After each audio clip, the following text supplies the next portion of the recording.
All right, and this will be the last speaker. Okay, go ahead. Awesome. Yeah, thank you. Sorry, this is my first time coming to one of these. So, yeah, in general, so I bike to work every day through John Sweeney Open Park. And so, I think I have a perspective that might be a little unique.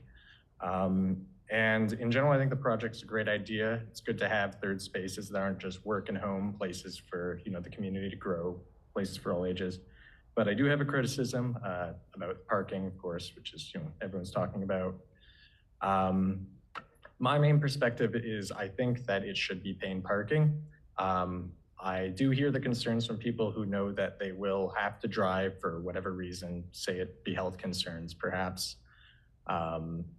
In that case, you would prefer then that other people do not drive in order to reduce the traffic and reduce the risk that you come to park and there's no parking spaces left.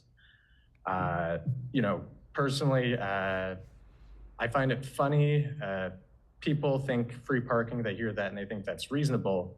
If you suggested free rent, people would think you're crazy. But the main drivers of the cost of both parking and rent here within the Bay Area is land use.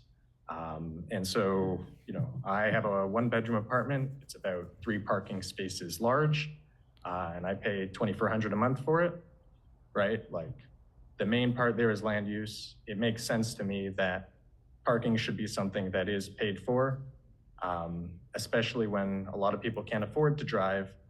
Parking, to me, free parking seems like subsidies for the richest people in our community, and that just doesn't seem fair.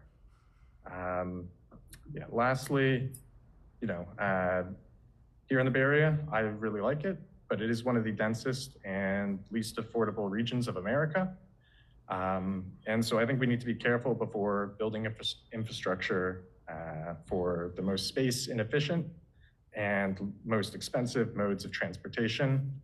The 90 to 95% estimation for how many people choose to drive to this location, I think that makes sense if you offer free parking. It is the most convenient option for people and on an individual basis, but it can also be a tragedy of the commons where everyone just chooses to do the thing that is most convenient for them and as an individual, it ends up being worse for everyone else because you end up having more traffic and less green space for people to use. Thank you.